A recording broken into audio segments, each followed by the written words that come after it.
말씀을 봅니다. 말씀은 사도행전 4장 20절 말씀입니다. 우리 신약성경으로 193면입니다. 사도행전 4장 20절 말씀입니다. 제 말씀을 읽어 드리겠습니다. 우리는 보고 들은 것을 말하지 아니할 수 없다 하니. 아멘. 베드로와 요한은 유대 정교 지도자들에게 그 생명의 목숨의 위협을 받았습니다. 예수의 이름으로 아무것도 증거하지 말라. 그렇지 않으면 뭐예요? 내가 너희들을 죽이겠다. 그렇게 이제 위협을 받은 거죠. 그런 말을 듣고도 베드로와 요한은요, 전혀 당황하거나 두려워하지 않고요. 오늘 이렇게 고백하고 있습니다. 우리는 보고 들은 것을 말하지 아니할 수 없다. 보고 들은 것이 있기 때문에 그것을 우리가 경험했는데 우리가 어떻게 그것을 증거하지 않을 수 있겠느냐? 어떻게 보면 우리가 전하는 복음에 대한 가장 강력하고요, 분명한 메시지가 오늘 본문에 나와 있는 말씀이 되어집니다.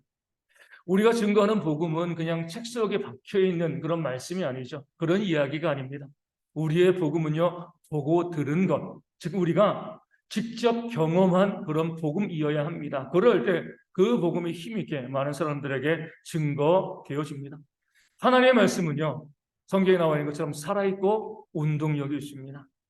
좌우의 날에서는 어떤 검보다도 예리하여 홍과 영과 관절과 골수를 찔러 쪼개기까지 한다. 그런 능력이 있는 말씀이죠. 말씀이 그냥 말 그대로 책 속에 박혀 있는 것이 아니라 살아있고 움직이면서 우리 가운데 그 말씀을 가지고 어때요? 역사로 보여주는 것이 바로 하나님의 말씀, 복음이 되어줍니다. 그러하게 창세기 1장 1절에서 태초에 하나님의 천지를 창조하셨다. 무엇으로요? 말씀으로. 하나님은 말씀하셨습니다. 근데 그 말씀이요, 우리가 보고 들을 수 있는 모든 피조물로 이 땅 가운데 나타났습니다. 이게 말씀의 힘인 거죠. 우리 요한복음 1장에서는요, 말씀이 무엇이요? 육신이 되셨다. 그 말씀이 우리가 보고 듣고 만지고 함께 식사하고 함께 교제할 수 있는 그런 몸으로 이 땅에 예수님으로 이 땅 가운데 임하셨다는 겁니다. 이게 바로 말씀이에요. 말씀의 능력과 말씀의 힘이 됩니다. 글자만 있는 것이 아니라 그 글자가 살아 움직이면서 하나님의 역사를 보여주는 것이 바로 하나님의 말씀, 그 복음이 되어지고 우리는 그 복음을 보고 듣고 뭐예요? 다른 사람들에게 증거하는 그런 삶을 살아가고 있는 겁니다. 베드로와 요한이 그 사실을 말씀하고 있는 거죠. 그들이 성전 미문에 앉아있던 나면서부터 걷지 못한 사람을 보았습니다. 그리고 그러죠. 고쳤죠. 어떻게 고쳤습니까? 아주 특별한 약을 주었나요? 외과적인 수술을 했습니까?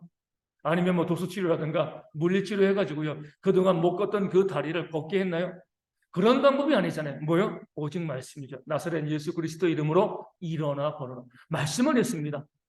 말씀을 했는데 그 말씀이 살아 움직임의 역사함을 통하여서 그 병자가 한 번도 나면서부터 한 번도 걸어보지 못한 그 사람이요, 뛰며 하나님을 찬양하는 그런 역사가 나타났습니다. 우리가 보고 들은 것, 그것을 어떻게 증거하지 않을 수가 있겠냐? 말씀이 실제로 역사했는데 이렇게 고백하고 있는 거죠. 여기에 대해서 유대 종교 지도자들은요, 뭐라고 대꾸할 수가 없었습니다. 그들은 베드로와 요한에게 예수의 이름으로 아무것도 증거하지 말라 이렇게 위협했습니다. 그런데 이 위협이 먹히기 위해서는요, 예수의 이름으로, 그러니까 복음으로, 말씀으로 어떤 역사도 일어나지 못해야죠. 그렇죠? 그 예수의 말이 그냥 말이야. 능력이 없는 건데 왜 그런 거 증거해? 한 사람의 이야기에 불과해. 그러니까 증거하지 마. 이렇게 하면은요, 그 말이 먹히는 건데 예수님의 이름, 그 말씀이요, 그냥 이름과 말씀에 머물러 있지 않고요, 그 병자를 낫게 하고요, 놀라운 능력을 행했기 때문에 베드로와 요한이 우리는 보고 들은 것을 증거하지 않을 수가 없어, 말하지 않을 수가 없어, 이렇게 이야기할 때 여기에 대해서는요, 도무지 대꾸할 수 있는 그런 말이 없었던 거죠. 여기에 우리 신앙의 뿌리가 있어야 합니다. 우리도 세상 가운데 무엇을 증거해요? 내가 보고 들은 것. 그 말씀이 실제적으로 경험되어진 것, 내 삶에 나타난 그 하나님의 역사를 세상에 증거하는 겁니다. 세상은요, 우리가 성경 말씀을 증거할 때, 복음을 증거할 때 아주 비웃고 꼬숨을 치죠. 뭐라고 이야기해요? 야, 성경 말씀은 옛날 이야기야. 우리 아이들 동화책에서 보는 그런 옛날 이야기는 사람들이 꾸며낸 그런 옛날 이야기에 불과해. 너희들이 말하는, 너희들이 증거하는 그런 일들은 나타나지 않아. 지어낸 이야기야. 옛날 이야기야. 이렇게 복음에 대해서 치부하고요, 무시하고 멸시합니다. 그러면서 그들이 종종 우리에게 던지는 말이 있습니다. 지금 기적을 보여주면 믿을게. 너희가 기적을 이야기하고 하나님의 역사를 증거하는데, 그럼 보여줘. 내가 보여주면 믿을게. 이렇게 말하는 사람이 의외로 많이 있습니다. 혹시 여러분 가운데도 그런 경험이 있지 않나요? 내가 교회 다니고 있어. 하나님 믿어라고 이야기하면 내가 복음을 안 증거해도 나 하나님 믿어라고 이야기하면 어떻게 믿어? 말도 안 되는 소리인데 지금 기적이 나타나면 내가 믿을게. 이렇게 말하는 사람들이 있지 않습니까? 그런 사람들에게 뭐라고 대꾸해야 돼요? 어떻게 우리가 반응해야 되죠? 어떻게 하셨습니까? 모든 답은 어디죠? 성경에 나와 있는 거죠. 예수님께로부터 우리는요, 그 답을 얻어낼 수가 있습니다. 어느 날 예수님께 이 바리새인들과 우리 사두개인들이 와서 무엇을 요구했어요? 하늘로부터 오는 표적을 요구했습니다. 그들도 똑같은 거죠. 당신이 하나님의 아들이라고 하면 하늘로부터 오는 표적을 보여주면 우리가 뭐요? 믿겠다. 보여주면 믿을 거야. 이렇게 그들이 요구한 거죠. 그럴 때 우리 주님은 어떻게 반응하셨습니까? 말씀만 하셨지 그 표적을 보여주지 않으셨습니다. 우리는 뭐 기적을 보여달라고 할 때 능력이 없으니까 못 보여줄 수 있지만 예수님은 아니시잖아요. 그들이 요구할 때 하늘로부터 오는 표적을요 얼마든지 보여주실 수 있습니다. 그럼에도 보여주지 않으셨습니다. 왜요? 보여줘도 안 믿을 것을 아셨기 때문에 그래요. 그 전에는요 기적을 행하지 않으셨나요? 계속 기적을 행하시고요. 또 그 당시에도 기적을 행하고 있는데 그런 기적을 보고도 그들은 예수를 믿지 않았습니다. 그러면서 하늘로부터 오는 표적을 보여주면 우리가 믿을게. 그런 말에 대해서 예수님께서 대꾸할 가치가 없는 거죠. 니들 보여줘도 안 믿을 거잖아. 보여줘도 안 믿을 사람들이기 때문에 하늘로부터 오는 표적을 구할 때 우리가 그들에게 내가 보여줄게 이렇게 말할 필요가 없습니다. 그럼 우리가 언제 그런 기적을 우리가 구해야 될까요? 예수님 말씀하신 바는 이거예요. 기적을 보여주고 그 기적으로 말미암아 믿음이 생기지 않는다는 겁니다. 그러니까 믿음은 하나님의 선물이잖아요. 우리는 쉽게 생각하기에 기적을 보면 믿을 수 있을 거야. 그렇지 않습니다. 하나님께서는요. 그런 기적을 믿음의 도구로 써보신 일이 없습니다. 구원의 도구로 써보신 일이 없는 거예요. 하나님께서는 기적을 누구를 위해서 베푸시는 거죠? 이미 구원받은 자. 하나님의 자녀들의 믿음을 더 강하게 만드시기 위해서 하나님께서 기적을 보여주신 것이죠. 전혀 안 믿는 사람들이, 전혀 복음을 듣지 않는 사람들이 그들로 하여금 믿게 하기 위해서 우리 예수님은, 하나님은 기적을 행하시지 않습니다. 그렇기 때문에 나로 하여금 믿게 하도록 내가 믿을 수 있도록 기적을 보여줘. 이것은요 잘못된 요청을 하는 겁니다. 그렇게 하나님께서는 역사하지 않으신 거죠. 우리도 그런 마음을 가지고 그래 내 가족 중에 믿지 않은 가족이 있는데 내 친구 중에 믿지 않은 친구가 있는데 하나님 기적을 보여주시면 그들이 믿을 것 같아요. 그들 앞에서 내 가족 앞에서 믿지 않은 가족 앞에서 그 친구 앞에서 하나님 기적을 좀 보여주세요. 헛된 기도입니다. 그 어떤 경우에도 하나님께서는요 구원을 위해서 기적을 행하시지 않습니다. 언제 행하신다고요? 이미 구원받은 사람들을 위해서, 물론 구원받지 않은 사람들 안에서도 기적이 행해지만 그 사람들이 그것을 보고 하나님을 믿는 것은 아닌 거죠. 이미 우리 가운데, 구원받은 우리 가운데 우리의 믿음을 더하시기 위해서 하나님께서는 기적과 놀라운 역사를 행하시는 줄로 믿습니다. 우리 요한복음 보면 가장 처음 표적이 나오죠. 뭐예요? 가나 혼인 잔치에서 물로 포도주를 만드신 그런 놀라운 역사입니다. 그러니까 기적이죠. 예수님께서 이런 기적을 왜 행하셨을까요? 혼인잔치이고 사람들이 많이 모여 있으니까 내가 이 기적을 행하면 여기 있는 사람들이 나를 믿겠지? 그런 의도로 하셨나요? 그렇지 않잖아요. 그 술을 가져갔을 때, 포도주를 가져갔을 때 그것을 마신 사람들은요 누가 주었는지도 모릅니다. 예수님이 밝히지 않으셨기 때문에 그런 거예요. 주님께서는요 그렇게 기적을 행하시고 그 사람들에게 자기를 나타내지 않으셨습니다. 누구를 위해서요? 예수님의 제자들의 믿음을 위하여서 이미 구원받은 자들의 믿음을 강하게 하시기 위해서 물로 포도주를 만드시는 그런 역사를 보여주신 겁니다. 오늘 우리가 복음을 증거할 때 믿지 않은 사람들에게 우리 예수님께서는 물로 포도주를 만드신 분이야, 그런 전능하신 분이야, 이렇게 이야기하면 이 말을 듣고 그 사람들이 믿나요? 안 믿죠. 오히려 비웃습니다. 믿는 우리들은요, 이 요한복음의 말씀, 그 가나의 혼인잔치 기적을 바라보면서 하나님의 역사를 믿고 우리 믿음이 더욱더 강해지는 겁니다. 그 당시도 그러고 지금도 그러고요. 기적은요, 이미 믿는 사람들에게 주어진 하나님의 선물이 되어지는 겁니다. 우리가 나사로의 이 다시 살아난 그런 역사를 통해서도 볼 수가 있습니다. 예수님께서는 죽어서 며칠이요? 4일이나 되어서 이미 벌써 그 몸이 썩어가지고 냄새가 나고 있는 그런 나사로를 다시 살리셨습니다. 근데 이때도요, 그 장례식장에 많은 사람들이 모여 있으니까, 야, 이 사람들에게 내가 이 죽은 지 4일 지나서 냄새나는 나사로를 살리면 이 사람들이 나를 믿겠지? 그런 의도로 주님께서 나사로를 살리신 것이 아니죠. 예수님께서는 나사로가 병들었다라는 이야기를 듣고요, 곧장 가지 않습니다. 그 계시던 곳에 이틀을 더 머무시는 거죠. 그리고 나사로가 죽고 나니까 제자들에게 가자라고 이야기하면서 이렇게 말씀하십니다. 나사로가 죽었느니라. 내가 거기 있지 아니한 것을 너희를 위하여 기뻐하노니 이는 너희로 믿게 하려 함이라. 그러나 그에게로 가자. 너희가 누구예요? 제자들이죠. 그 나사로의 장례에 모여있던 믿지 않은 사람들, 예수를 믿지 않은 사람들로 하여금 믿게 하기 위해서 그 나사로를 살리신 것이 아니라 나와 함께 있는 너희 때문에 너희의 믿음을 더욱더 강하게 만들기 위해서 내가 나사로를 살릴 것이다.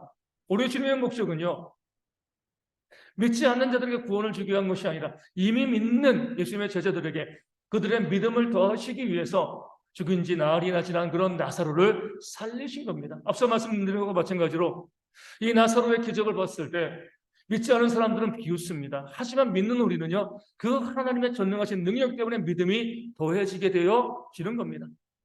아주 단순하게 이렇게 쉽게 생각하시는 분들이 있습니다. 아, 그래도 한 죽은 지 4일 지나가지고 막 썩어서 냄새나는 그 사람을 다시 살리면 사람들이 믿지 않을까?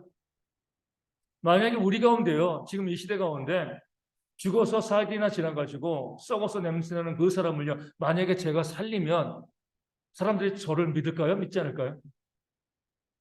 야, 그 정도면 믿지 않을까? 그런데 그 나사로가 다시 살아나고요, 그 소식이 유대 종교 지도자에게 들어갔을 때 그들은 뭐였습니까? 그들은 공회를 모았습니다. 함께 모였죠. 그리고 나면 제 생각으로는요, 야, 이렇게 죽은 자를 살리시는 능력을 행하신 분이니까 우리가 같이 믿기로 하자, 이렇게 결의를 하는 것이 마땅한데 그 놀라운 기적을 보고 듣고도요, 그들은 뭐라고 이야기합니까? 요한복음 11장 53절에 이날부터는 그들이 예수를 죽이려고 모여야 하니라. 이러기 때문에 하나님께서요, 기적을 가지고요, 사람들을 구원하려고 하시지 않는 겁니다. 그 정도의 기적이면 믿어야지. 그건 우리의 생각이죠. 예수님 당시에도요, 그 놀라운 기적을 직접 경험하고도요, 그들은 오히려 예수님을 죽이기로 모이겠습니다. 이러기 하나님께서는요, 구원받은 자를 위해서 역사를 행하시지, 구원 주시려고 역사를 행하시지 않는 겁니다. 우리 베드로와 요한이 성전 미문에 앉은 그 사람을 고친 것도 마찬가지죠. 그런 고쳤을 때에 누구의 믿음을 더하신 거예요? 베드로와 요한과 그 당시 초대 예루살렘 교회의 그 믿음을 더하시기 위해서 그들 그 병자를 고치신 거예요. 다른 사람들은 어때요? 오히려 이 복음을 듣고도, 이 놀라운 것을 듣고도 베드로와 요한을 뭐해서 죽이려고 했습니다. 그들을 위협했습니다. 기적이 보여진다고 해가지고요, 그 기적 때문에 믿음이 생긴다고, 믿음이 발생할 거라고 생각하는 것은요, 너무나 낭만적이고 너무나 유치한 생각이죠.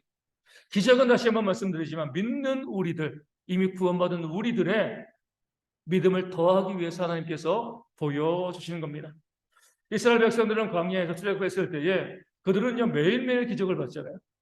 애굽에서 10가지 재앙을 보았고요. 홍해가 갈라져가지고 양옆으로 물벽이 서 있고요. 그곳을 지나가는 어떻게 보면 인류 역사상 전무후무한 그런 기적을 그들은 경험했습니다.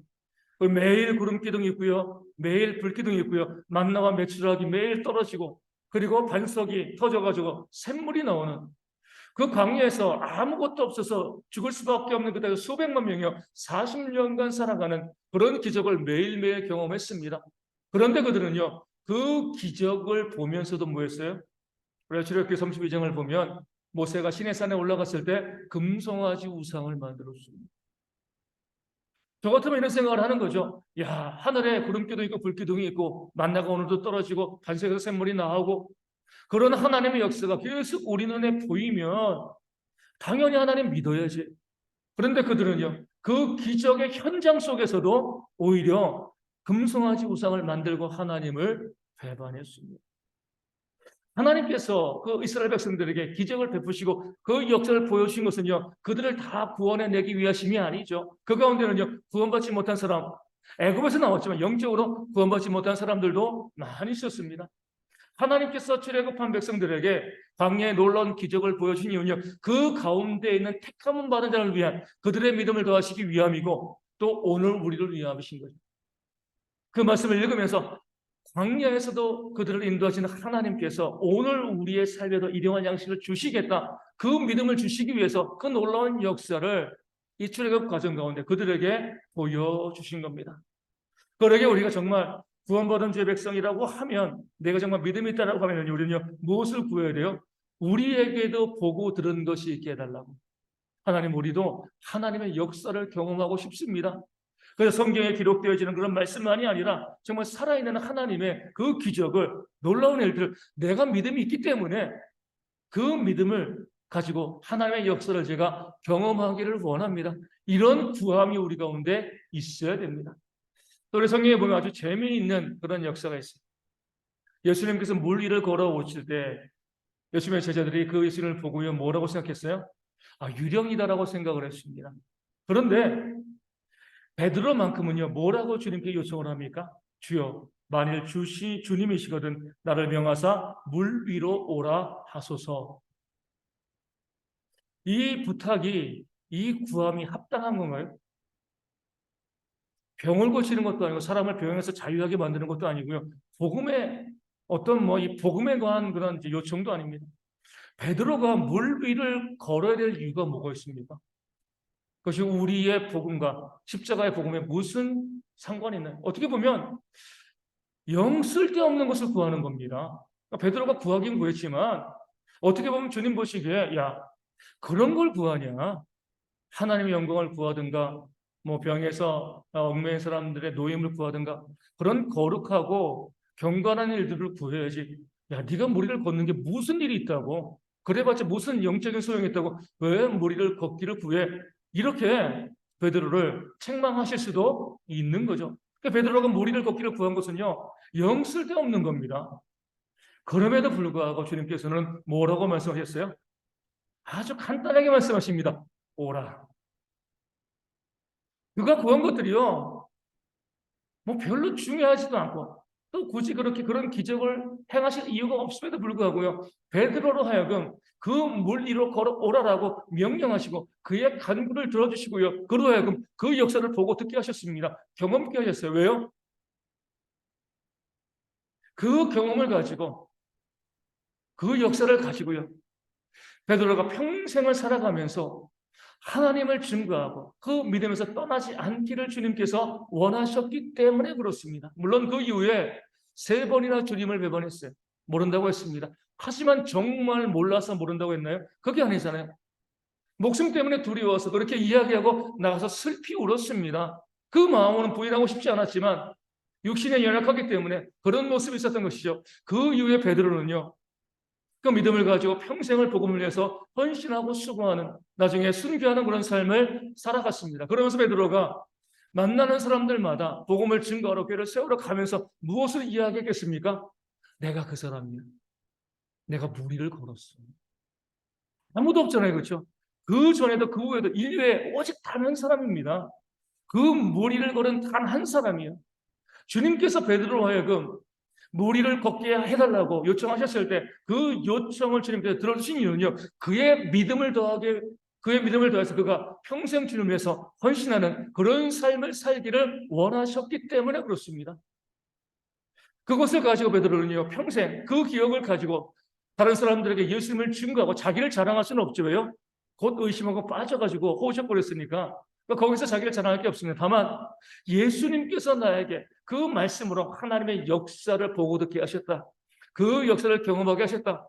그것을 가지고 많은 사람들에게 그 복음을 증거하면서 확신 있게 주의 길을 걸어갔을 겁니다. 이것 때문에 주님께서는요, 전혀 쓸데없는 요청처럼 보이지만 그 베드로로 하여금 물 위를 걷게 하신 겁니다. 오늘 우리 가운데도 이런 도전들이 있어야 됩니다.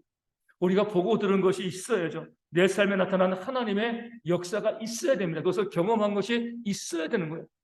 전 없는데요, 이렇게 말씀하시는 분들도 있죠. 그럼 둘 중에 하나죠. 구원받지 못했거나 아니면 구하지 아니하였거나. 예수님이 물 위로 걸어오시는데 베드로도 그냥 구하지 않았으면요, 인류 역사 가운데 아무도 무리를 걸어본 사람은 없었을 겁니다. 구했으니까. 다시 말씀드리지만 전혀 쓸데없어 보이지만 구했으니까 주님께서 보시고 그를 위하여서 물 위로 걷게 하신 겁니다.